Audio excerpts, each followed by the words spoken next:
Hi guys, welcome back to Bindu YouTube channel. ನಾನು ಇವತ್ತಿನ ಲಾಗ್ನಲ್ಲಿ ಏನು ಶೇರ್ ಮಾಡ್ಕೋಬೇಕು ಅಂತ ಅಂದ್ಕೊಂಡಿದ್ದೀನಿ ಅಂದರೆ, ನನ್ನ ಯೂಟ್ಯೂಬ್ ಜರ್ನಿ ಹೇಗಿದೆ, ಹೇಗಿತ್ತು ಅಂತ ಎಲ್ಲ ಶೇರ್ ಮಾಡ್ಕೋಬೇಕು ಅಂತ ಅಂದ್ಕೊಂಡಿದ್ದೀನಿ. ನಮ್ಮ ಯೂಟ್ಯೂಬ್ ಜರ್ನಿ ಕೇಳ್ತಾ ಇದ್ಬಿಟ್ರೆ ನೀವು ಯೂಟ್ಯೂಬ್ ಸ್ಟಾರ್ಟ್ ಮಾಡೋಕ್ಕೆ ಭಯಪಡ್ತೀರೇನೋ, ಭಯ ಆಗುತ್ತೇನೋ ಗೊತ್ತಿಲ್ಲ. ಆ ಥರ ಇದೆ ನಮ್ಮ ಸ್ಟೋರಿ. ಹೇಳಬೇಕು ಅಂದರೆ, ಏನು ಯೂಟ್ಯೂಬ್ ಸ್ಟಾರ್ಟ್ ಮಾಡಬೇಕು ಅಂದರೆ ಒಂದು ಬೇಸಿಕ್ ತಿಳ್ಕೊಂಡಿರಬೇಕು. ನಮಗೆ ಏನೂ ಗೊತ್ತಿರಲಿಲ್ಲ ಯೂಟ್ಯೂಬ್ ಸ್ಟಾರ್ಟ್ ಮಾಡೋದ್ರ ಬಗ್ಗೆ. ಯೂಟ್ಯೂಬಲ್ಲಿ ಹೇಗೆ ಎಡಿಟಿಂಗ್ ಮಾಡೋದು ಗೊತ್ತಿಲ್ಲ, ಒಂದು ಪೋಸ್ಟ್ ಮಾಡೋದು ಗೊತ್ತಿಲ್ಲ, ಏನೂ ಗೊತ್ತಿಲ್ಲ. ಸ್ಟಾರ್ಟಿಂಗಲ್ಲಿ ಏನಾಗಿತ್ತು ಅಂದರೆ, ನಾವು ಸ್ಟಾರ್ಟ್ ಮಾಡಿರೋದು 2023ನಲ್ಲಿ ಫಸ್ಟ್ ನಾವು ಯೂಟ್ಯೂಬ್ ಸ್ಟಾರ್ಟ್ ಮಾಡಿದ್ವಿ. ಅಂದರೆ ಜಸ್ಟ್ ಏನಪ್ಪ ಅಂದರೆ, ಆ ಟೈಮಲ್ಲಿ ನಮಗೆ ಮಾಡಬೇಕು ಅಂತ ಅಂದ್ಕೊಂಡ್ವಿ, ಬಿಟ್ಟರೆ ನಾವೇನೂ ತಿಳ್ಕೊಂಡಿಲ್ಲ ಅದ್ರ ಬಗ್ಗೆ. ಹೇಗೆ ಮಾಡೋದು ಏನು ಅಂತ ಗೊತ್ತಿಲ್ಲ. ಒಂದು ಎಡಿಟಿಂಗ್ ಮಾಡಬೇಕು ಅಂದ್ರೂ ಅದ್ರದ್ದು ಬಗ್ಗೆ ನಾನು ಒಂದು ಸಾಸಿವೆ ಕಾಳಷ್ಟು ಕೂಡ ನನಗೆ ಅದ್ರ ಬಗ್ಗೆ ಗೊತ್ತಿರಲಿಲ್ಲ.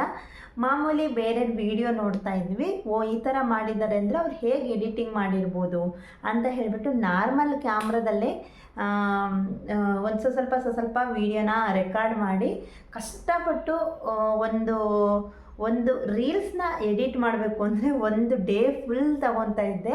ಆದ್ರೂ ಅಷ್ಟು ಕ್ಲಿಯರಾಗಿ ಬರ್ತಾ ಇರಲಿಲ್ಲ. ಏನೋ ಒಂಚೂರು ಕಷ್ಟಪಟ್ಟು ನಮಗೆ ಅವಾಗ ಅಷ್ಟೊಂದು ಆಪ್ಷನ್ನು ಇತ್ತು ಅಂತಲೂ ಗೊತ್ತಿರಲಿಲ್ಲ. ಯೂಟ್ಯೂಬಲ್ಲೇ ಸರ್ಚ್ ಮಾಡಿಕೊಂಡು ಯೂಟ್ಯೂಬಲ್ಲೇ ತಿಳ್ಕೊಬೋದು ಅನ್ನೋ ಥಾಟು ಕೂಡ ನಮ್ಮ ತಲೆಗೆ ಬಂದಿರಲಿಲ್ಲ. ಆ ಥರದಲ್ಲಿ ನಾವು ಯೂಟ್ಯೂಬ್ ಸ್ಟಾರ್ಟ್ ಮಾಡಿದ್ವಿ. 2023ಯಲ್ಲಿ ಸ್ಟಾರ್ಟ್ ಮಾಡಿದ್ವಿ. ಸ್ಟಾರ್ಟಿಂಗ್ 1 ಮಂತ್ ಕಷ್ಟ ಆಯಿತು. ಆಮೇಲೆ ಹೋಗ್ತಾ ನಮಗೆ ಒಂದು ಸ್ವಲ್ಪ ಎಡಿಟಿಂಗ್ ಬಗ್ಗೆ, ಅದರಲ್ಲೇ ಕೊಟ್ಟಿರೋ ಆಪ್ಷನ್ ಬಗ್ಗೆ ಗೊತ್ತಾಯಿತು. ತುಂಬ ಅಂದರೆ, ಇವಾಗ ಎಕ್ಸಾಂಪಲು ಒಂದು ವಿಡಿಯೋದಲ್ಲಿ 1 ನಿಮಿಷ ನಾನೇ ನಿಮಗೆ ಹೇಗೆ ಅಂತೆಲ್ಲ ಹೇಳಿಬಿಟ್ಟು ತೋರಿಸ್ಕೊಡ್ತೀನಿ. ಎಕ್ಸಾಂಪಲು ಇವಾಗ ನೋಡಿ, ಇದು ಯೂಟ್ಯೂಬು ಹೀಗೆ ಓಪನ್ ಮಾಡಿದ ತಕ್ಷಣ ಹೀಗೆ ಬಂದಿರುತ್ತೆ. ನಾವಿವಾಗ ತೋರಿಸ್ಕೊಡ್ತೀನಿ 1 ನಿಮಿಷ. ನಾವು ಯೂಟ್ಯೂಬ್ ಓಪನ್ ಮಾಡಿದ ತಕ್ಷಣ ನಮಗೆ ಏನೋ ಒಂದು ಬರ್ತಾ ಇರುತ್ತಲ್ವಾ.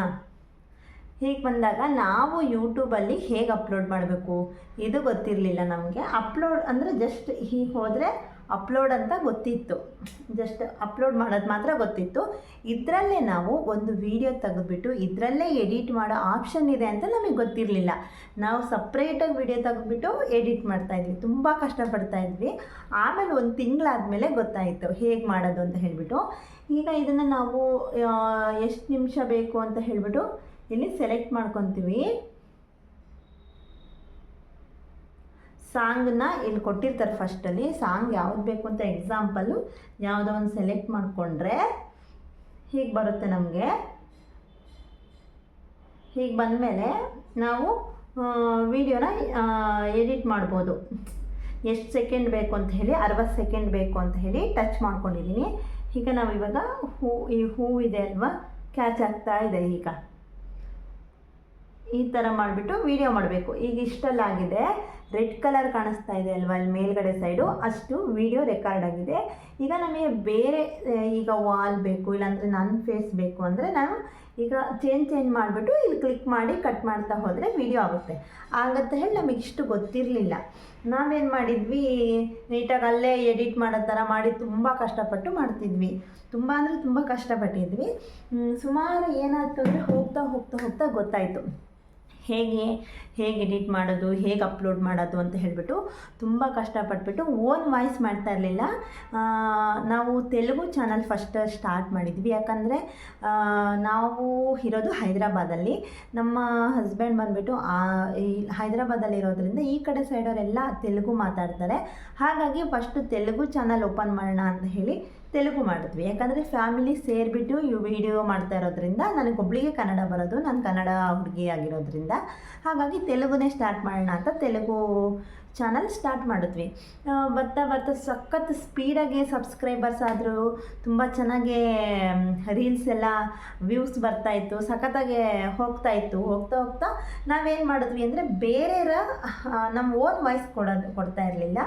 ಈಗ ಬೇರೆಯವರ ರಿಮಿಕ್ಸ್ನ ತೆಗೆದುಬಿಟ್ಟು ಅದಕ್ಕೆ ನಮ್ಮ ಆ್ಯಕ್ಷನ್ನ ಆ್ಯಡ್ ಮಾಡ್ತಾಯಿದ್ವಿ, ಆ ಥರ ಮಾಡ್ತಾಯಿದ್ವಿ. ಸಖತ್ತು ಸಬ್ಸ್ಕ್ರೈಬರ್ಸ್ ಎಲ್ಲ ಬಂದು ಸಖತ್ತು ಪಾಪ್ಯುಲರ್ ಥರ ಆಗೇ ಹೋಯ್ತು, ಅದೊಂಥರ ಸಖತ್ತು ವೈರಲ್ ಆಗೋಕ್ಕೆ ಹಿಡಿತು.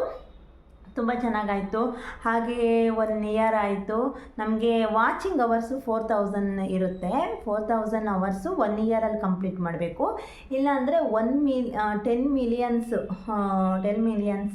ವ್ಯೂವ್ಸು ರೀಲ್ಸಲ್ಲಿ ನಾವು ಕಂಪ್ಲೀಟ್ ಮಾಡಬೇಕು ಅನ್ನೋದಿರುತ್ತೆ, ಎಲಿಜಿಬಲ್ ಆಗೋದಕ್ಕೆ ಯೂಟ್ಯೂಬಲ್ಲಿ ಮನಿ ಅರ್ನ್ ಮಾಡಬೇಕು ಅಂದರೆ ಅಂತ ಹೇಳಿ ಇರುತ್ತೆ. ನಾವೇನು ಮಾಡಿದ್ವಿ, ಸರಿ ನಮಗೆ ವಾಚಿಂಗ್ ಅವರ್ಸು ನಾವು ದೊಡ್ಡ ದೊಡ್ಡ ವೀಡಿಯೋದಲ್ಲೆಲ್ಲ ಮಾಡೋಕ್ಕಾಗಲ್ಲ, ನಾವು ರೀಲ್ಸಲ್ಲೇ ಮಾಡ್ಕೊಂಡ್ಬಿಟ್ಟು ರೀಚ್ ಮಾಡೋಣ ಅಂತ ಹೇಳಿ ತುಂಬ ಟ್ರೈ ಮಾಡಿದ್ವಿ. ಆಗ್ತಾ ಬಂತು ಒಂದೊಂದು ವೀಡಿಯೋ 9 ಮಿಲಿಯನ್ ಅಲ್ಲ, ಒಂದು 90,000 ಅಷ್ಟೆಲ್ಲ ಹೋಗಿದೆ, ರೀಚ್ ಆಗಿದೆ. 1 ಮಿಲಿಯನ್ ಹತ್ತತ್ರ ಹೋಗ್ತಾ ಇದೆ. ಆವಾಗ ಅಲ್ಲಿ ಅಷ್ಟೆಲ್ಲ ವೀಡಿಯೋ ಹೋಗ್ತಾ ಇದೆ. ಏನಪ್ಪ ಅಂದರೆ 3 ಮಂತಲ್ಲೇ 10 ಮಿಲಿಯನ್ ಆಗಬೇಕಲ್ವಾ, ಅಷ್ಟರೊಳಗೆ ಆಗಿಲ್ಲ ಅಂದರೆ ಮೈನಸ್ ಆಗ್ತಾ ಬರುತ್ತೆ. ನಾವು ಕಷ್ಟಪಟ್ಟು ಈ ವಿಡಿಯೋ ಇನ್ನೂ ರನ್ ಆಗ್ತಾ ಇದೆ, ಇನ್ನೂ ಹೋಗ್ತಾ ಇದೆ, ಪರವಾಗಿಲ್ಲ ಇದರಲ್ಲಿ ವ್ಯೂಸ್ ಬರ್ತಾ ಇದೆ ಅಂದ್ಕೊಂಡಷ್ಟೊತ್ತಿಗೆ ಟೈಮು ಬ್ಯಾಕ್ ಬರ್ತಾ ಇರ್ತಾಯಿತ್ತು. 3 ತಿಂಗಳು ಹಿಂದೆ ಹೋಗ್ತಾ ಇದ್ದಂಗೂ ಮೈನಸ್ ಆಗ್ತಾ ಬರ್ತಾಯಿತ್ತು ವ್ಯೂಸು. ಅಯ್ಯೋ ಏನು ಮಾಡೋದು, ಇದು ಯಾಕೋ ರೀಚ್ ಆಗೋ ಥರ ಕಾಣಿಸ್ತಾ ಇಲ್ವಲ್ಲ ಅಂಥೇಳಿ ತುಂಬ ಫೀಲ್ ಮಾಡ್ಕೊಂಡ್ವಿ. ಆಮೇಲೆ ಏನಾಯಿತು, ಹೋಗ್ತಾ 2023ನಲ್ಲೇ ಗ್ರೀನ್ ಸ್ಕ್ರೀನ್ ಅಂತ ಬಂತು. ಗ್ರೀನ್ ಸ್ಕ್ರೀನ್ ಬಂತಲ್ವ, ಅಲ್ಲೇ ನಾವು ಮಾಡಿದ ತಪ್ಪು. ಅಲ್ಲಿ ತನಕ ನಾವು ಒರಿಜಿನಲ್ಲಾಗಿ ಮಾಡ್ತಾ ಬಂದ್ವಿ, ಫೇಕ್ ಯಾವುದೂ ಮಾಡಲಿಲ್ಲ. ಆ ಟೈಮಲ್ಲಿ ಏನಾಯಿತು, ಗ್ರೀನ್ ಸ್ಕ್ರೀನ್ ಅನ್ನೋದು ಬಂತಲ್ವ, ಅದು ಏನು ಅಂತ ಗೊತ್ತಿರಲಿಲ್ಲ ನಮಗೂ. ನೋಡೋಣ ಅಂತ ಹೇಳಿಬಿಟ್ಟು ಯೂಸ್ ಮಾಡಿದ್ವಿ. ಯೂಸ್ ಮಾಡಿದ ತಕ್ಷಣ ಸಿಕ್ಕಾಪಟ್ಟೆ ವ್ಯೂಸು. ಏನು ಮಾಡೋದು ಬೇಡ, ಏನು ಮಾತಾಡೋದು ಬೇಡ, ಸುಮ್ಮನೆ ನೋಡ್ತಾ ಕೂತ್ರೆ ಸಾಕು. ಬೇರೆಯವ್ರ ವೀಡಿಯೋದಲ್ಲಿ ನಾವೊಂದು ಕಡೆ ಸೈಡಲ್ಲಿ ಇದ್ಬಿಟ್ರೆ ಆಯಿತು. ಹಾಗೆ ಅಪ್ಲೋಡ್ ಮಾಡ್ತಾಯಿದ್ದೆ, ಸಖತ್ತು ವ್ಯೂಸ್ ಬರ್ತಾಯಿತ್ತು. ಫುಲ್ ಖುಷಿಯಾಗೋಯ್ತು. ಏನಪ್ಪ ಪರವಾಗಿಲ್ಲ, ಆರಾಮಾಗಿ ರೀಚ್ ಮಾಡಿಬಿಡ್ಬೋದು 3 ಮಂತಲ್ಲಿ ವ್ಯೂಸ್ನ ಅಂತ ಅಂದ್ಕೊಂಡ್ವಿ. ಹಾಗೆ ಅಂದ್ಕೊಂಡು ಮಾಡಿದ್ವಿ. ಎಷ್ಟೋ ಕಷ್ಟಪಟ್ಟು ಒರಿಜಿನಲ್ ಮಾಡಿರೋದನ್ನು ಮರ್ತೇ ಹೋಗ್ಬಿಟ್ವಿ. ಬರೀ ಇದರಲ್ಲೇ ಗ್ರೀನ್ ಸ್ಕ್ರೀನಲ್ಲೇ ಸ್ಟಾರ್ಟ್ ಆಗೋಯ್ತು ನಮ್ಮದು. ಸುಮಾರು ಇದಾಯಿತು. ಆಮೇಲೆ ಎಲ್ಲ ಆಗ್ತಿದ್ದಂಗೆ ಸರಿ ನಮಗೆ ಯೂಟ್ಯೂಬಿಂದ ಒಂದು ಮೇಲ್ ಬಂತು, ನಿಮ್ಮದು ಎಲ್ಲ ಫಿನಿಷ್ ಆಗಿದೆ, ಟಾರ್ಗೆಟ್ ಕೊಟ್ಟಿರೋದು ಅಲ್ಲಿ ರೀಚ್ ಆಗಿದೆ ವ್ಯೂಸು, ನೀವು ಅಪ್ಲೈ ಮಾಡ್ಕೋಬಹುದು ಇನ್ನು ಯೂಟ್ಯೂಬ್ ಪಾರ್ಟ್ನರ್ಗೆ ಅಂತ ಹೇಳಿ ಬಂತು ಅರ್ನಿಗೆ. ಸರಿ ಅಂತ ಹೇಳಿ ನಾವು ಏನು ಮಾಡಿದ್ವಿ, ಸುಮಾರು ಹಳೆ ವೀಡಿಯೋಸ್ ಸಖತ್ತಾಗಿದ್ವು ನಮ್ಮ ಒರಿಜಿನಲ್ಲು. ಅದರಲ್ಲಿ ಅರ್ಧ ಭಾಗದಷ್ಟು ಅವು ಇದ್ವು. ಹೇಳಬೇಕು ಅಂದರೆ 3/4 ಭಾಗ ಒರಿಜಿನಲ್ಲೇ ಇದ್ವು. ಯಾಕಂದರೆ ಅವು ವ್ಯೂಸ್ ಮೈನಸ್ ಆಗ್ತಾ ಇರೋದಕ್ಕೆ ಅದು ಆ್ಯಡ್ ಆಗಿರಲಿಲ್ಲ. ಇದು ಸ್ಪೀಡಾಗಿ ವ್ಯೂಸ್ ಬಂದುಬಿಡ್ತು ಸ್ವಲ್ಪ ವೀಡಿಯೋದಲ್ಲೇ. ಹಾಗಾಗಿ ಸರಿ ಅಂತ ಹೇಳಿ ನಾವೇನು ಮಾಡಿದ್ವಿ, ಅಪ್ಲೈ ಮಾಡಿದ್ಮೇಲೆ ಏನಾಯಿತು, ಸಕ್ಸಸ್ 2024ಅಲ್ಲಿ ಸಕ್ಸಸ್ ಕೂಡ ಆಯಿತು. ಯೂಟ್ಯೂಬು ಅರ್ನಿಂಗ್ ಸ್ಟೇಜಿಗೆ ಬಂದ್ವಿ ನಾವು. ಎಲ್ಲ ಪ್ರಾಸೆಸ್ ಎಲ್ಲ ಕರೆಕ್ಟಾಗಿ ಯೂಟ್ಯೂಬ್ ಪಾರ್ಟ್ನರ್ ಆಗಿದ್ದೀರಾ ನೀವು ಅಂತ ಹೇಳಿಬಿಟ್ಟು ನಮಗೆ ಮೆಸೇಜ್ ಕೂಡ ಬಂತು.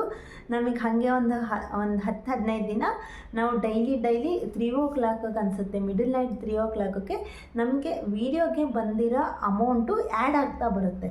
ಅಲ್ಲಿ ಹಾಗೆ ಶೋ ಆಗ್ತಾಯಿತ್ತು ನಮಗೆ, ಇವತ್ತಿನ ದಿನ ಅರ್ನಿಂಗ್ ಇಷ್ಟು ಅಂತ ಹೇಳ್ಬಿಟ್ಟು ಡೈಲಿ ಯೂಟ್ಯೂಬಿಂದ ನಮಗೆ ತೋರಿಸ್ತಾ ಇತ್ತು. ನಮಗೆ ಫುಲ್ ಇಂಟ್ರೆಸ್ಟ್ ಬಂತು. ಅಲ್ಲಿಂದ ನಾವೇನು ಮಾಡಿಬಿಟ್ವಿ, ನಾವು ಯಾವುದೇ ಫೇಕ್ ವಿಡಿಯೋ ಮಾಡ್ತಾ ಇರಲಿಲ್ಲ, ನಮ್ಮದೇ ಒರಿಜಿನಲ್ ಕಂಟೆಂಟ್ಸ್ ಮಾಡೋಕ್ಕೆ ಸ್ಟಾರ್ಟ್ ಮಾಡಿದ್ವಿ. ಅಷ್ಟು ದಿನ ಆಗಿದ್ದಾಯ್ತಲ್ವ, ಇವಾಗ ಒರಿಜಿನಲ್ ಮಾಡ್ತಾಯಿದ್ದೀವಿ ಅಂತ ಹೇಳಿ ನಾವು ತುಂಬ ಕಷ್ಟಪಟ್ಟು ಖರ್ಚು ಮಾಡಿ ಕ್ಯಾಮ್ರಾ ತಗೊಂಡ್ವಿ, ಗಿಂಬಲ್ ತಗೊಂಡ್ವಿ, ಸೆಲ್ಫಿ ಸ್ಟಿಕ್ ತಗೊಂಡ್ವಿ, ಮೈಕ್ ತಗೊಂಡ್ವಿ, ತುಂಬಾ ಖರ್ಚು ಮಾಡಿದ್ವಿ. ಮಿನಿಮಮ್ ಅಂದ್ರೂ 1 ಲಕ್ಷದ ಹತ್ರ ಖರ್ಚು ಮಾಡಿದ್ವಿ ಸಖತ್ ಯೂಟ್ಯೂಬ್ಗೆ. ಖರ್ಚು ಮಾಡಿಬಿಟ್ಟು ಇನ್ನೇನೆಲ್ಲ ಆಗೋಯ್ತಲ್ವ ಅಂತ ಹೇಳಿ ನಾನು ಏನೋ ಡೈಲಿ ಒಂದು ಕಂಟೆಂಟ್ ಅಂತೂ ಇರಬೇಕು. ಅಟ್ಲೀಸ್ಟ್ ಯಾವುದೂ ಆಗಲಿಲ್ಲ ಅಂದರೆ ಒಂದು ಕುಕ್ಕಿಂಗ್ ಆದರೂ ಮಾಡಿ ಹಾಕಬೇಕು, ಕುಕ್ಕಿಂಗಿಂದು ಅಂತ ಹೇಳಿಬಿಟ್ಟು ಒಂದು ಅಡುಗೆ ಮಾಡೋದು, ಏನೋ ಒಂದು ಮಧ್ಯರಾತ್ರಿ 3 ಗಂಟೆಗೆಲ್ಲ ಎದ್ಬಿಟ್ಟು ವೀಡಿಯೋ ಮಾಡ್ತಾಯಿದ್ದೆ. ಯಾಕಂದರೆ ನನ್ನ ಮಗ ಸಣ್ಣವನು, ತುಂಬ ಡಿಸ್ಟರ್ಬ್ ಮಾಡ್ತಾನೆ ಅಂತ ಹೇಳಿ ಬೇಗ ಎದ್ಬಿಟ್ಟು ಮಾಡಿ ಅವ್ನು ಹೇಳೋದ್ರಲ್ಲೇ ನಾನು ವೀಡಿಯೋನ ಮಾಡಿ ಅಡುಗೆ ಮಾಡಿ ಮುಗಿಸಿ ಮಲ್ಕೊಬಿಡ್ತಿದ್ದೆ. ಆ ಥರದಲ್ಲಿ ಇದ್ದೆ ನಾನು. ಅಷ್ಟೊಂದು ಇಂಟ್ರೆಸ್ಟ್ ಬಂದುಬಿಡ್ತು. ಅದು ಆಯ್ತಲ್ಲ, ನಾನು ಎಲಿಜಿಬಲ್ ಆಗೋಯ್ತಲ್ಲ ಯೂಟ್ಯೂಬಲ್ಲಿ ಅಂತ ಹೇಳಿಬಿಟ್ಟು. ಆಮೇಲೆ ಆಯಿತು ಒಂದಿನ ಏನಾಯಿತು, ಹೀಗೆ ಚೆನ್ನಾಗೇ ಹೋಗ್ತಾಯಿತ್ತು ಯೂಟ್ಯೂಬ್ ಜರ್ನಿ. ಇಲ್ಲಿ ಈ ಕಡೆ ಇಲ್ಲೊಂದು ಟೆಂಪಲ್ ಬರುತ್ತೆ, ಎಂಥದೋ ಸ್ವರ್ಗ, ಭೂಲೋಕ ಸ್ವರ್ಗನ ಎಂಥದೋ ಒಂದು ಟೆಂಪಲ್ ಬರುತ್ತೆ ಈ ಕಡೆ, ಅಂದರೆ ಸ್ವರ್ಗಕ್ಕೆ ಹೋಗೋ ಥರ ಒಂದು ಲಿಂಗು, ಅಲ್ಲೊಂದು ಲಿಂಗು ಇರುತ್ತೆ, ಅದರಲ್ಲಿ ನಾವು ವಾಟರಲ್ಲಿ ನಡ್ಕೊಂಡು ಹೋಗಬೇಕು. ಭೂಲೋಕ ಸ್ವರ್ಗನ ಏನೋ ಇದೆ, ಆ ದೇವಸ್ಥಾನದ ಹೆಸರು ಸಮಥಿಂಗ್ ಏನೋ ಇದೆ, ಭೂ ಕೈಲಾಸ ಅಂತ ಅದು ಟೆಂಪಲ್. ಈ ಕಡೆ ಹೈದರಾಬಾದ್ ಸೈಡಲ್ಲಿ ಸ್ವಲ್ಪ ಒಂದು 150 ಕಿಲೋಮೀಟರ್ ಆಗುತ್ತೇನೋ ಇಲ್ಲಿಂದ ಹೋದರೆ, ಅಷ್ಟು ದೂರದಲ್ಲಿ ನಾವು ಸರಿ ಟೆಂಪಲ್ ಸಖತ್ತಾಗಿದೆ, ಒಂದು ವಿಡಿಯೋ ಮಾಡಿ ತೋರಿಸ್ಬೋದು ಅಂತ ಹೇಳಿಬಿಟ್ಟು ಹೋದ್ವಿ. ಅಲ್ಲಿ ಚೆನ್ನಾಗಿ ವೀಡಿಯೋ ಮಾಡಿದ್ವಿ. ಅವಾಗ ನಮಗೆ ಒಂದು ಹುಮ್ಮಸ್ಸು ಬಂತು, ಹೇಗೂ ನಾವು ಯೂಟ್ಯೂಬರ್ಸ್ ಆಗಿಬಿಟ್ಟಿದ್ದೀವಿ, ಇನ್ನೇನು ಅದಕ್ಕಿಂತ ಮುಂಚೆ ಹೊರಗಡೆ ಎಲ್ಲೂ ಮಾತಾಡೋಕ್ಕೆಲ್ಲರೂ ಹೋದರೆ ಯೂಟ್ಯೂಬ್ ಕ್ಯಾಮ್ರಾ ಆನ್ ಮಾಡಿಟ್ಕೊಂಡ್ರೆ ಮಾತಾಡೋಕೆ ಒಂಥರ ನಾಚಿಕೆ, ಅಯ್ಯೋ ಜನ ಇದ್ದಾರಲ್ಲ ಏನು ಅನ್ಕೊತಾರೆ ಅಂತ ಹೇಳಿ ನಾಚಿಕೆ ಆಗೋದು. ಆದರೆ ಯೂಟ್ಯೂಬಲ್ಲಿ ಆ ಥರ ನಮ್ಮ ಸಕ್ಸಸ್ ಆದಮೇಲೆ ಆ ಥರ ಏನೂ ಅನಿಸ್ಲಿಲ್ಲ. ನಾವು ಅಲ್ಲೇ ಕರೆಕ್ಟಾಗಿ ಎಲ್ಲ ಮಾತಾಡಿಕೊಂಡು ಅದ್ರ ಬಗ್ಗೆ ಎಲ್ಲ ಹೇಳ್ಕೊಂಡು ಸಖತ್ತಾಗಿ ವೀಡಿಯೋ ಮಾಡಿದ್ವಿ. ಮಾಡಾಯಿತು, ಬೆಳಗ್ಗೆನೇ ಹೋಗಿದ್ವಿ, ಮಧ್ಯಾಹ್ನ ತನಕ ವೀಡಿಯೋ ಮಾಡಿ ಮಧ್ಯಾಹ್ನ ಅಲ್ಲೇ ಪ್ರಸಾದ ಸಿಕ್ತು, ಊಟ ಮಾಡಿದ್ವಿ. ಊಟ ಮಾಡಿಕೊಂಡು ವಾಪಸ್ ಬರ್ತಾ ಅನಂತಗಿರಿ ಹಿಲ್ಸ್ ಬರುತ್ತೆ, ಅಲ್ಲಿ ಹೋಗೋಣ ಅಂತ ಪ್ಲ್ಯಾನ್ ಮಾಡ್ಕೊಂಡಿದ್ವಿ. ಹೇಗೂ ಯೂಟ್ಯೂಬಿಗೆ ಇದೆ ಅಲ್ವಾ, ಹಾಗೂ ವೀಡಿಯೋಸ್ ಎಲ್ಲ ಅಪ್ಲೋಡ್ ಮಾಡೋಕ್ಕೂ ನಮಗೆ ಚೆನ್ನಾಗಾಗುತ್ತೆ ಅಂತೆಲ್ಲ ಅಂದ್ಕೊಂಡ್ವಿ.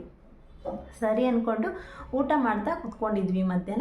ಮಧ್ಯಾಹ್ನ ಅಷ್ಟೊತ್ತಿಗೆ ಇನ್ನೊಂದು ಮೇಲ್ ಬಂತು. ಏನಂತ ಬಂತು, ಯೂಟ್ಯೂಬಿಂದ ನಿಮ್ಮದು ಪಾರ್ಟ್ನರ್ಶಿಪ್ ಕ್ಯಾನ್ಸಲ್ ಮಾಡಿದ್ದೀವಿ, ನಿಮ್ಮ ಎಲಿಜಿಬಲ್ ಇಲ್ಲ ನೀವು ಯೂಟ್ಯೂಬಲ್ಲಿ ಅಂತ ಹೇಳಿ ಬಂದುಬಿಡ್ತು. ಸಖತ್ತು ಹೇಗಾಯಿತು ಅಂದರೆ, ನಿಜವಾಗ್ಲೂ 1 ವರ್ಷ ಕಷ್ಟಪಟ್ಟಿರೋದೆಲ್ಲ ಒಂದೇ ಸರಿ ಅಲ್ಲಿ ಊಟನೇ ಬೇಡ ಅನಿಸ್ಬಿಡ್ತು. ಆ ರೇಂಜಲ್ಲಿ ಫೀಲ್ ಆಗಿಬಿಡ್ತು ನಿಜವಾಗ್ಲೂ. ಆ ಮೂಮೆಂಟ್ ಇದೆಯಲ್ಲ, ಯಾರ ಹತ್ರ ಹೇಳ್ಕೊಳಕ್ಕಾಗಲ್ಲ. ಅದು ಇದೆಯಲ್ಲ, ಅವರಿಗೆ ಗೊತ್ತಾಗುತ್ತೆ ಆ ಥರ ಆಗ್ಬಿಡ್ತು ಅಂದರೆ. ಅಷ್ಟು ಕಷ್ಟಪಟ್ಟು ಯಾಕಪ್ಪ ಹಿಂಗಾಗೋಯ್ತು ಅಂತ ಹೇಳಿ ನಾವು ಇನ್ನೆಲ್ಲೂ ಹೋಗಲೇ ಇಲ್ಲ, ಏನಿಲ್ಲ, ನಾವು ದೇವಸ್ಥಾನಕ್ಕೆ ಬಂದಾಗೆ ಈಗ ಆಗಬೇಕಾ ಅನ್ನೋ ಥರ ತುಂಬ ಫೀಲ್ ಆಗೋಯಿತು. ಅಲ್ಲಿಂದ ಬಂದ್ವಿ. ಮತ್ತು ಬರೋಕ್ಕೆ ಯಾವ ಅನಂತಗಿರಿ ಹಿಲ್ಸು ಬೇಡ ಅನಿಸ್ಬಿಡ್ತು. ಸೀದಾ ಮನೆಗೆ ಬಂದುಬಿಡೋಣ ಅಂತ ಹೇಳಿ ಬರ್ತಾಯಿದ್ವಿ. ಕಾರಲ್ಲಿ ಬರಬೇಕಾದ್ರೆ ಒಂದು ಸ್ವಲ್ಪನೂ ಯೋಚನೆ ಮಾಡೋ ತಾಳ್ಮೆನೂ ಇರಲಿಲ್ಲ, ಅಷ್ಟು ಫೀಲ್ ಆಗಿಬಿಡ್ತು. ನಾವು ಒಂದೇ ಒಂದು ತಪ್ಪು ಕೆಲಸ ಮಾಡಿಬಿಟ್ವಿ. ನಮಗೆ ಯಾವುದರಿಂದ ಏನು ಬರುತ್ತೆ ಹೇಗೆ ಅಂತ ಹೇಳಿ ಒಂಚೂರು ತಿಳ್ಕೊಳ್ಬೇಕಾಗಿತ್ತು. ಏನು ತಿಳ್ಕೊಳ್ಳಲಿಲ್ಲ. ನಮಗೆ ಸಖತ್ತು ಫೀಲ್ ಆಗಿಬಿಡುತ್ತಲ್ಲ, ನಮಗೆ ಯಾವ ವೀಡಿಯೋನೂ ಬೇಡ, ಏನೂ ಬೇಡ, ಹೊಸ್ದಾಗಾದರೂ ಸ್ಟಾರ್ಟ್ ಮಾಡ್ಕೊಳ್ಳೋಣ, ಇಲ್ಲಿಗೆ ಇದನ್ನು ಮುಗಿಸ್ಬೇಡೋಣ ಅಂತ ಹೇಳಿಬಿಟ್ಟು ನಾವು ಎಲ್ಲದನ್ನು ಡಿಲೀಟ್ ಮಾಡ್ತಾ ಬಂದುಬಿಟ್ಟೆ. ಅಲ್ಲೇ ಕಾರ್ನಲ್ಲಿ ಕೂತ್ಕೊಂಡು ಮನೆಗೆ ಬರೋದ್ರಲ್ಲೇ ಎಷ್ಟು ವೀಡಿಯೋ ಒರಿಜಿನಲಲ್ಲಿ 2 ವೀಡಿಯೋ ಬಿಟ್ಬಿಟ್ಟು ಮಿಗತಾ ಎಲ್ಲ ವೀಡಿಯೋನೂ ನಾನು ಡಿಲೀಟ್ ಮಾಡಿಬಿಟ್ಟೆ. ಅದು ಮಾಡಿದ್ದು ತಪ್ಪಾಯಿತು, ಮಾಡಬಾರ್ದಿತ್ತು. ಮಾಡಿಲ್ಲ ಅಂದಿದ್ರೆ ಅದು ಮುಂದೆ ಬರೋ ವ್ಯೂಸ್ ಆದರೂ ನಮಗೆ ಕೌಂಟ್ ಆಗ್ತಾಯಿತ್ತು, ಒರಿಜಿನಲ್ ನಾವೇ ಅನ್ನೋದಕ್ಕಾದ್ರೂ ಪ್ರೂಫ್ ಸಿಗ್ತಾಯಿತ್ತು. ಆ ಥರ ಮಾಡಿಬಿಟ್ವಿ. ಎಷ್ಟು ಮಿನಿಮಮ್ 73,000 ಸಬ್ಸ್ಕ್ರೈಬರ್ಸ್ ಕೂಡ ಇದ್ದರು. ಇವಾಗಲೂ ಕೂಡ ಇದ್ದಾರೆ. ಹೋಗಿ ಅಂದರೆ ಈ ಚಾನಲಲ್ಲ, ನಮ್ಮದು ಸ್ಮೈಲಿ ಬಾಯ್ ಅಥರ್ವ ಯೂಟ್ಯೂಬ್ ಚಾನಲ್ ಅಂತ ಇದೆ, ಆ ಚಾನಲ್, ಅದು ತೆಲುಗು ಚಾನಲ್ಲು. ಸೊ ಅಲ್ಲಿ ಹಂಗಾಗೋಯ್ತು. ಮನೆಗೆ ಬರೋಷ್ಟೊತ್ತಿಗೆ ಸಖತ್ತು ಎಷ್ಟು ಅಂದರೆ ತಲೆನೋವು ಬರೋಷ್ಟು ಹತ್ತಿದ್ದೀನಿ, ಅಷ್ಟೊಂದು ಫೀಲ್ ಆಗೋಯ್ತು. ಸೊ ಹಿಂಗಾಗೋಯ್ತಲ್ಲ ಅಂತ ಹೇಳಿಬಿಟ್ಟು ಏನಾದರೂ ಆಗಲಿ 3 ಮಂತಲ್ಲಿ ಮತ್ತೆ ರಿಕವರ್ ಮಾಡಬೇಕು ಅಂತ ಹೇಳಿ ತುಂಬ ಕಷ್ಟಪಟ್ವಿ. ಆ ಟೈಮಲ್ಲಿ ಆಗಲ್ಲ ಅದು ಎಷ್ಟೇ ಕಷ್ಟಪಟ್ರು, ಯಾಕಂದರೆ ಅದು ಕರೆಕ್ಟಾಗಿ ಮಾಡಬೇಕು ಅನ್ನೋ ಮೂಡ್ ಬರಲ್ಲ. ಹಿಂಗಾಯ್ತಲ್ಲ, ಮತ್ತು ಏನೋ ಒಂಥರ ಏನು ಮಾಡಿದ್ರೆ ಆಗುತ್ತೆ, ಸ್ಪೀಡಾಗಿ ಆಗಬೇಕು ಅಂತೇಳಿ ಏನೋ ಒಂದು ಮಾಡೋಕ್ಕೆ ಹೋಗ್ತೀವಿ, ಅಲ್ಲಿಂದ ಆಗಲೇ ಇಲ್ಲ. ಕೈ ಬಿಟ್ಬಿಡೋಣ, ಏನು ಮಾಡೋದು ಅಂತ ಅರ್ಥ ಆಗದೆ ಅಲ್ಲಿಂದ ಸೈಲೆಂಟಾಗಿ ಕೂತ್ಕೊತೀವಿ. ಸಖತ್ ಬೇಜಾರಾಗುತ್ತೆ. ಆಮೇಲೆ ಸರಿ ಆಗಿದ್ದಾಯ್ತಲ್ವ, ಇಲ್ಲಿಂದ ಹೊಸದಾಗಿ ಸ್ಟಾರ್ಟ್ ಮಾಡೋಣ ಅಂತ ಹೇಳ್ಬಿಟ್ಟು ಆ ಟೆಂಪಲಿಗೆ ಹೋಗಿರೋ ವೀಡಿಯೋಸನ್ನು ಎಡಿಟ್ ಮಾಡೋಣ ಅಂತೇಳಿ ಅಂದ್ಕೊಂಡ್ರೆ, ಆ ಟೆಂಪಲಿಗೆ ಹೋಗಿ ಬಂದಿದ್ದು ವೀಡಿಯೋನ ಒಂದು 120 GB ಮೆಮೊರಿ ಕಾರ್ಡು ಹೊಸದು ತಗೊಂಡಿದ್ವಿ ಕ್ಯಾಮ್ರಾಕ್ಕೋಸ್ಕರ. ಆ ಮೆಮೊರಿ ಕಾರ್ಡ್ ಕೂಡ ನಾನೆಲ್ಲೋ ಕಳೆದಾಕ್ಬಿಟ್ಟಿದ್ದೆ. ಅದೇ ಟೈಮಲ್ಲಿ ಗೊತ್ತಾಗಲಿಲ್ಲ, ಎಲ್ಲ ಬ್ಯಾಡಾಗೆ ಆಗ್ತಾಯಿತ್ತು. ಏನಪ್ಪ ಹಿಂಗಾಗ್ತಾಯಿದೆ ಅಂತೇಳಿ ಎಲ್ಲ ಸಖತ್ತು ಫೀಲ್ ಆಯಿತು. ಸರಿ ಆಗಿದ್ದಾಯ್ತಲ್ಲ ಅಂತ ಹೇಳಿ ಬಿಟ್ಟು ಅಲ್ಲಿಂದ ಹೊಸದಾಗಿ ಸ್ಟಾರ್ಟ್ ಮಾಡೋಣ ಅಂತ ಅಂದ್ಕೊಂಡ್ವಿ. ಅಲ್ಲಿಂದ ನಾವು ಯಾವುದೇ ವೀಡಿಯೋನ ಮಾಡಿರಲಿಲ್ಲ. ಅದು ಬಿಟ್ಟರೆ ನಾವಿವಾಗ ಸಪ್ರೇಟಾಗಿ ಈಗ ತೆಲುಗುದು ಆಯ್ತಲ್ವ, ಹಾಗೆ ಆಗೋಯ್ತದು. ನಿಧಾನ ಕಂಟಿನ್ಯೂ ಮಾಡೋಣ ಫ್ಯಾಮಿಲಿ ಜೊತೆ ಅಂದ್ಕೊಂಡು ಸುಮ್ಮನಾದೆ. ಹೇಗಿದ್ದರೂ ನನಗೆ ಅಷ್ಟೊಂದು ತೆಲುಗು ಬರ್ತಾ ಇರಲಿಲ್ಲ. ನಾನು ಕನ್ನಡ ಮಾತಾಡೋದ್ರಿಂದ ತೆಲುಗು ಕಷ್ಟ, ಯಾಕಂದರೆ ನಾನು ತೆಲುಗು ಇಲ್ಲಿಗೆ ಬಂದಮೇಲೆ ಕಲ್ತಿರೋದು, ಹೈದರಾಬಾದಿಗೆ ಬಂದಮೇಲೆ. ಕನ್ನಡ ಹೇಗಿದ್ದರೂ ನನಗೆ ಪರ್ಫೆಕ್ಟಾಗಿ ಬರುತ್ತಲ್ವ, ಹಾಗಾಗಿ ಕನ್ನಡ ಚಾನಲಲ್ಲೇ ಮಾತಾಡೋಣ, ಕನ್ನಡನೇ ಒಂದು ಯೂಟ್ಯೂಬ್ ಚಾನಲಾಗಿ ಮಾಡೋಣ ಅಂದ್ಕೊಂಡು ಈ ಚಾನಲ್ನ 1-2 ದಿನದಿಂದ ಕಂಟಿನ್ಯೂ ಮಾಡ್ತಾಯಿದ್ದೀನಿ ಅಷ್ಟೇ. ಅಟ್ಲೀಸ್ಟ್ ಇದರಲ್ಲಾದರೂ ಸಕ್ಸಸ್ ಕಾಣ್ಬೋದಾ ಅಂತ ಹೇಳಿ ನೋಡೋಣ ಅಂತ ಹೇಳಿ. ಹಾಗಾಗಿ ನೀವು ಕೂಡ ಟ್ರೈ ಮಾಡಿ ನಮ್ಮ ಜೊತೆಗೆ. ಯಾವಾಗಲೂ ಇವಾಗ ಏನು ಅನಿಸದೇ ಇರ್ಬೋದು, ಮುಂದೊಂದು ದಿನ ನಮ್ಗೆ ಅನ್ಸೋ ದಿನ ಬರುತ್ತೆ. ನಾವು ಸುಮ್ಮನೆ ಕೂರೋ ಬದಲಿ ಏನೋ ಒಂದು ಮಾಡ್ಬೋದಿತ್ತಲ್ಲ ಅಂತ ಹೇಳಿಬಿಟ್ಟು, ಹಾಗಾಗಿ ನಾವು ಮುಂದೆ ಆ ಥರ ಆ ದಿನದ ತನಕ ಕಾಯೋದು ಬೇಡ, ಇವತ್ತಿಂದನೇ ಮಾಡೋಣ, ಈಗಲಿಂದನೇ ಶುರು ಮಾಡಿದ್ರೆ ಮುಂದೊಂದು ದಿನ ನಮಗೆ ಒಳ್ಳೆಯದಾಗುತ್ತೆ ಅಂತ ಹೇಳಿ ನಾನು ಇವತ್ತೇ ಸ್ಟಾರ್ಟ್ ಮಾಡಿದ್ದೆ. ನೀವು ಕೂಡ ಸ್ಟಾರ್ಟ್ ಮಾಡಿ. ಏನಾದರೂ ನಿಮಗೆ ಹೆಲ್ಪ್ ಬೇಕಾದರೆ, ಹೇಗೆ ಮಾಡೋದು, ಯಾವ ವಿಡಿಯೋ ಏನು, ಹೇಗೆ ಎಡಿಟಿಂಗ್ ಆದರೂ ಯಾವ ಆ್ಯಪಲ್ಲಿ ಎಡಿಟಿಂಗ್ ಮಾಡ್ತೀವಿ, ರೀಲ್ಸ್ನ ಯಾವ ಥರದಲ್ಲಿ ಶೂಟ್ ಮಾಡಬೇಕು, ಬ್ಲಾಗ್ನ ಯಾವ ಥರ ಶೂಟ್ ಮಾಡಬೇಕು, ಮೊಬೈಲ್ನ ಹೇಗೆ ಇಟ್ಕೋಬೇಕು ಅನ್ನೋದೇ ಫಸ್ಟು ಅದು ಗೊತ್ತಿರಬೇಕು. ವೀಡಿಯೋ ಮಾಡಬೇಕು ಅಂದರೆ ವೀಡಿಯೋನ ರೀಲ್ಸ್ ಆಗಿ ಮಾಡೋದಾದರೆ ಸ್ಟ್ರೈಟಾಗಿ ಮೊಬೈಲ್ ಇಟ್ಕೋಬೇಕಾಗುತ್ತೆ. ಅವೆಲ್ಲ ತಿಳ್ಕೊಂಡೇ ಸ್ಟಾರ್ಟ್ ಮಾಡಬೇಕು. ಅಟ್ಲೀಸ್ಟ್ ಯಾವುದೇ ಆದ್ರೂ, ಯಾವ ಕೆಲಸ ಮಾಡಬೇಕಾದ್ರೂ ಬೇಸಿಕ್ ಗೊತ್ತಿರಬೇಕು ಅಂತಾರೆ. ಹಾಗೆ ಯೂಟ್ಯೂಬ್ ಚಾನಲ್ ಸ್ಟಾರ್ಟ್ ಮಾಡಬೇಕು ಅಂದರೂ ನೀವು ಕೂಡ ಬೇಸಿಕ್ ತಿಳ್ಕೊಂಡ್ರೆ ಚೆನ್ನಾಗಿ ಮುಂದೆ ಜರ್ನಿಗೆ ಈಸಿ ಆಗುತ್ತೆ. ಇಲ್ಲಾಂದರೆ ನಮ್ಮ ಥರ ಆಗಿಬಿಡುತ್ತೆ. ನಾವು ತುಂಬ ಸ್ಟಾರ್ಟಿಂಗಲ್ಲೂ ಕಷ್ಟಪಟ್ವಿ, ಮಧ್ಯದಲ್ಲಿ ಕರೆಕ್ಟಾಗಿದ್ವಿ, ಆಮೇಲೆ ಗ್ರೀನ್ ಸ್ಕ್ರೀನ್ ಬಂದುಬಿಟ್ಟು ನಮ್ಮನ್ನು ಹಾಳು ಮಾಡಿಬಿಡ್ತು ಅಂತ ಅನಿಸ್ತು. ಆಮೇಲೆ ಡಿಲೀಟ್ ಮಾಡಿಲ್ಲ ಅಂದ್ರೂ ಒಂದು ರೇಂಜಿಗೆ ಹೋಗ್ತಾ ಇತ್ತು. ನಾವು ಮಾಡಿದ್ದೇ ಅದು ತಪ್ಪು ಮಾಡಿಬಿಟ್ವಿ, ಇರೋ ಒರಿಜಿನಲ್ ವೀಡಿಯೋನೆಲ್ಲ ಡಿಲೀಟ್ ಮಾಡಿಬಿಟ್ಟು ಇಷ್ಟೊಂದಾಯಿತು. ಅದರಿಂದ ಫೀಲು, ನೋವು ಎಲ್ಲದೂ ಇತ್ತು, ಪೇನು. ಈಗ ನಾವು ಹೊಸದಾಗಿ ಅದೆಲ್ಲ ಮರ್ತು ಹೊಸದಾಗಿ ಚಾನಲ್ ಸ್ಟಾರ್ಟ್ ಮಾಡೋಣ ಅಂತ ಮಾಡಿದ್ದೀವಿ. ಈಗಲೂ ನಮಗೆ ಮಾಡೋಕ್ಕಾದರೆ ಎಲ್ಲ ಥರ ಐಟಮ್ಸ್, ಸೆಲ್ಫಿ ಸ್ಟಿಕ್ ಆಗಲಿ, ಗಿಂಬಲ್ಲು, ಕ್ಯಾಮ್ರಾ ಎಲ್ಲದೂ ಇದೆ. ಏನಪ್ಪ ಅಂದರೆ ನಾವು ಮಾಡೋಕ್ಕೆ ಮನಸ್ಸು ಮಾಡಬೇಕಷ್ಟೇ. ಹಾಗೆ ನಾನು ಕೂಡ ಈಗ ನನ್ನ ಜರ್ನಿ ಸ್ಟಾರ್ಟ್ ಮಾಡ್ತಾಯಿದ್ದೀನಿ, ಮತ್ತು ಸೆಕೆಂಡ್ ಸ್ಟೆಪ್ ಜರ್ನಿ. ನೀವು ಕೂಡ ಸ್ಟಾರ್ಟ್ ಮಾಡ್ತೀರಾ ಅಂದರೆ ಮಾಡಿ, ಯೂಟ್ಯೂಬಲ್ಲಿ ಸಕ್ಸಸ್ ಆಗ್ತೀರಾ.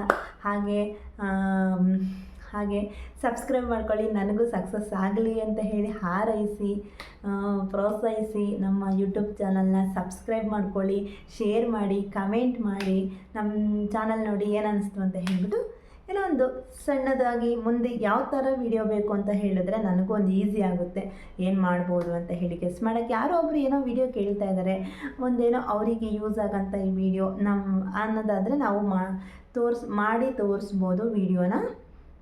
ಹಾಗಾಗಿ ಕೇಳ್ತಾ ಇದ್ದೀನಿ. ಓಕೆ, ನಮ್ಮ ಯೂಟ್ಯೂಬ್ ಜರ್ನಿ ಏನನ್ನಿಸ್ತು ಅಂತ ಹೇಳಿಬಿಟ್ಟು ಕಮೆಂಟ್ ಮಾಡಿ. ಓಕೆ, ಬಾಯ್.